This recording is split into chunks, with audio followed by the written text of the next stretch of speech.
Hello दोस्तों, welcome to my channel. आज हम डिस्कस करेंगे क्लास 9 का एक मोस्ट इंपॉर्टेंट चैप्टर होता है जिसको कहते हैं पॉलिनोमियल। इंग्लिश का क्या होता है? बहुपद। ठीक है ना दोस्तों, आज हम इतने अच्छे से बहुपद को डिस्कस करेंगे कि आप आज के बाद कभी नहीं भूल पाओगे कि बहुपद किसे कहते हैं, क्या होता है। आप कभी भी कंफ्यूज नहीं होगा दोस्तों, ठीक ना। आज हम देखो अच्छे से डिस्कस कर रहे हैं। तो पहले हम जरा देखते हैं बहुपद होता क्या है, ठीक है ना दोस्तों। तो लिखोगे बहुपद, ठीक है ना। जरा इसको अलग अलग कर दो, ये हो जाएगा बहु प्लस पद, ठीक है ना। यानी बहु प्लस पद कंबाइन होकर क्या बन रहा है? बहुपद बन रहा है, ठीक है ना। अब जरा अच्छे से इसको एक्सप्लेन करो। तो एक्सप्लेन हो रहा है, देखो बहु मतलब क्या होता है? बहु मतलब बहुत सारे, यानी बहुत सारे मतलब क्या होता है? 1 2 3। बहु मतलब बहुत सारे। पद मतलब क्या होता है? पद मतलब एक तरह से टुकड़ा होता है। पद मतलब क्या होता है? टुकड़ा। पद मतलब टुकड़ा होता है। पद मतलब एक तरीके से आप लोग समझ सकते हो, टुकड़ा। यानी कई टुकड़े को अगर हम कंबाइन करेंगे, ठीक है ना दोस्तों, यानी कई टुकड़े को अगर आपस में कंबाइन करेंगे तो जो पद बनता है उसी को हम क्या करते हैं? बहुपद कहते हैं, यानी उसी को पॉलिनोमियल कहते हैं। क्लियर हुआ कि नहीं? ठीक।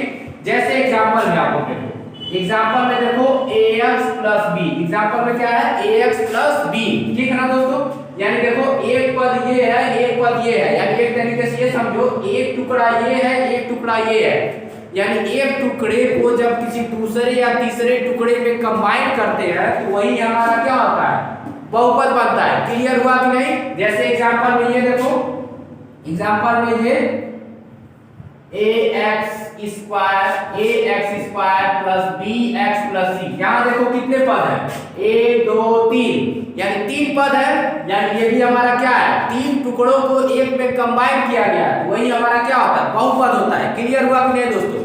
लेकिन इसके ये भी हो सकता है कि कौन बहुपद नहीं है, ठीक है ना। जैसे यहाँ पर देखो, जैसे मान लो x अपान y, ये है ना x अपान y। जरा इसको आप लोग देखो तो ये एग्जांपल, इसमें अगर हम पूछ दे कितने पद हैं, इसमें पूछ दे कितने पद हैं, तो ये हमारे बहुपद नहीं है। क्यों नहीं है? क्योंकि x अपान y है, तो ये हमारा क्या है? सिंगल एक ही पद है। ये हमारा क्या है? सिंगल एक पद है। क्यों? क्योंकि x अपान y डिवाइड करोगे तो एक ही पद आएगा। जैसे एक एग्जांपल और देखो, ax स्क्वायर, यानी ax स्क्वायर, इसमें भी कितना पद है? एक ही पद है। यानी ax स्क्वायर इसमें क्या है? एक ही पद है, यानी ये भी हमारा क्या है? बहुपद नहीं है, ठीक। ये हुआ, ठीक। अब जरा देखो तो x इंटू टू, ये भी हमारे कितने हैं? एक ही पद है। ये भी हमारा कितना है? एक ही पद है, क्योंकि x इंटू टू यानी क्या आएगा? 2x आएगा, ठीक है ना।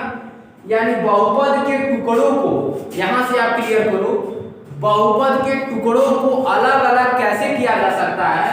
या तो प्लस करके, या तो माइनस करके, या तो एडिशन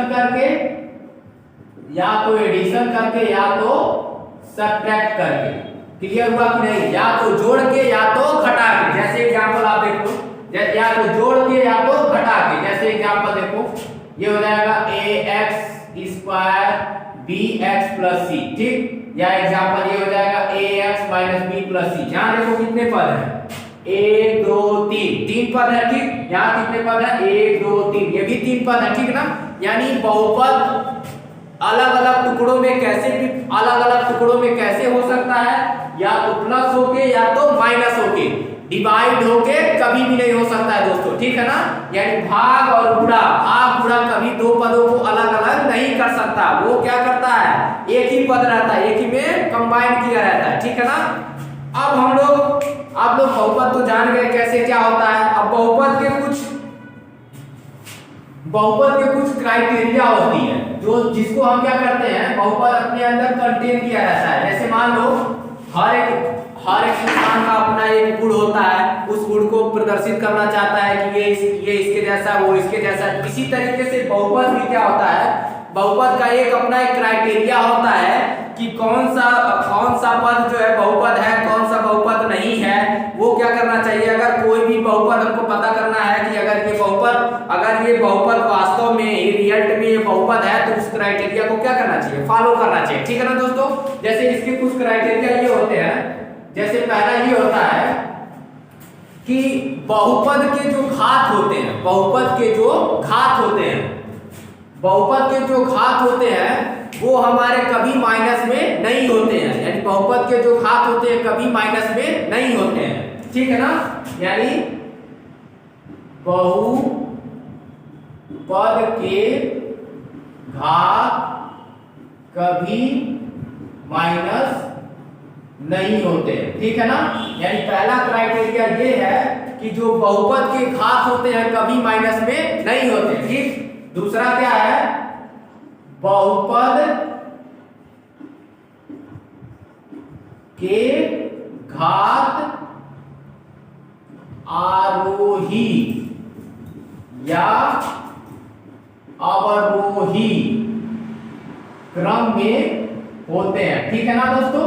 यानी दूसरा क्राइटेरिया ये है कि जो बहुपद के घात होते हैं वो आरोही या अवरोही क्रम में होते हैं, यानी डिक्रीजिंग या इंक्रीजिंग ऑर्डर में होते हैं। क्लियर हुआ कि नहीं।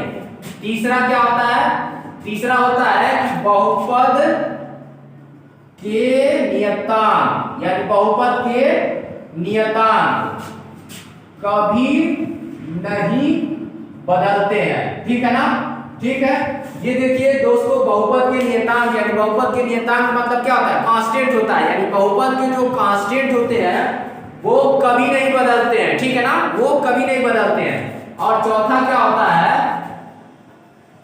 बहुपद के चर, बहुपद के चर बदलते रहते हैं, यानी बहुपद के चर क्या रहते हैं, बदलते रहते हैं, ठीक है ना।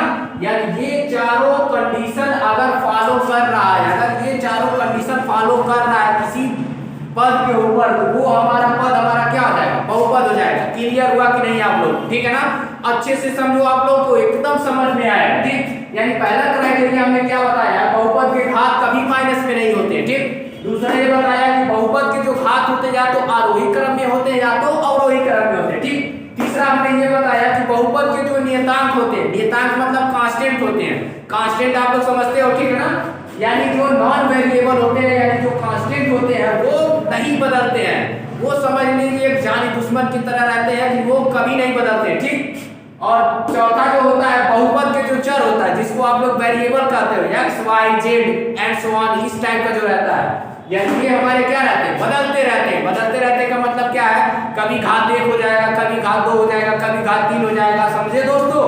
यानी ये हमारे क्या होते हैं, अगर चारों कंडीशन फॉलो करते हैं तो वो हमारा क्या होता है, पॉलिनोमियल होती है, ठीक ना। ठीक है दोस्तों, अभी हमने जाना है कि बहुपद किसे कहते हैं, बहुपद का क्या क्या क्राइटेरिया होता है वो फॉलो करना है, ठीक ना। अब यहाँ पर देखो, हमने बहुपद का सिंपल सा साधारण सा एक परिभाषा लिखा है, जैसे ax² + bx + c एक बहुपद है, ठीक है ना दोस्तों। ax² + bx + c एक क्या है, बहुपद है, जहां a b c एक वास्तविक संख्या है, यानी a b c एक क्या है, वास्तविक संख्या है। अब बात आती है वास्तविक संख्या क्या होता है दोस्तों, ठीक है ना।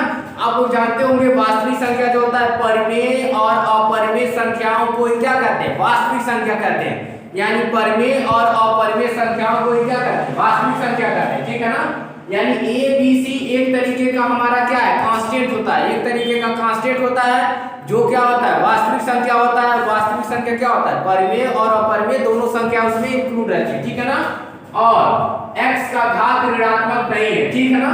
ये बहुपद है तभी ना, देखो x पे घात कितना है, 2, इस पर क्या है, 1 है, यानी x का घात हमारा ऋणात्मक नहीं है, यानी क्या है, धनात्मक है। अब आप लोग इससे एकदम क्लियर हो गए होंगे कि बहुपद किसे कहते हैं, ठीक है ना। अब हम देखते हैं, अभी तक हमने जाना बहुपद किसे कहते हैं, बहुपद हो गया, ठीक है ना।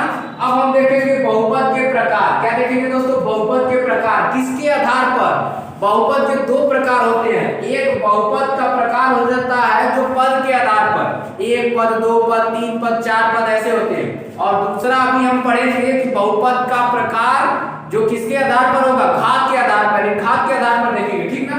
तो पहला हमने लिखा है बहुपद के प्रकार पद के आधार पर, यानी पद के आधार पर बहुपद के प्रकार हम पढ़ेंगे, ठीक ना। तो देखो दोस्तों, जो बहुपद के प्रकार है पद के आधार पर 3 प्रकार के होते हैं, एक पद, द्विपद और त्रिपद, ठीक है ना। एक पद बहुपद क्या होता है, वह पद जिसमें only one एक पद होता है, वह पद जिसमें only one कितना पद होता है, एक पद होता है। जैसे देखो 2x 2x इसमें कितना है, एक पद है, 2 ये भी एक पद है, 5x³ ये भी एक पद है, -5y² ये भी एक पद है। यानी एक पद का एग्जांपल क्लियर हुआ कि नहीं, ठीक है ना। दूसरा क्या है, द्विपद। दूसरा क्या है, द्विपद। द्विपद कितना है, 1 2, देखो तो 1 2 ये भी दो पद है, 1 2 ये भी दो पद है, ठीक, यानी द्विपद हो गया। त्रिपद क्या है, 1 2 3 ये भी कितना है, 3 है, 3 है तो क्या हो जाएगा, त्रिपद। दूसरा क्या है, 1 2 3 ये भी क्या है, 3 पद। अब आप लोग को दो चीज एकदम अच्छे से क्लियर हो गया होगा दोस्तों, एक बहुपद किसे कहते हैं और दूसरा बहुपद के प्रकार किसके आधार पर, पद के आधार पर, एक पद, द्विपद, त्रिपद, ठीक है ना दोस्तों।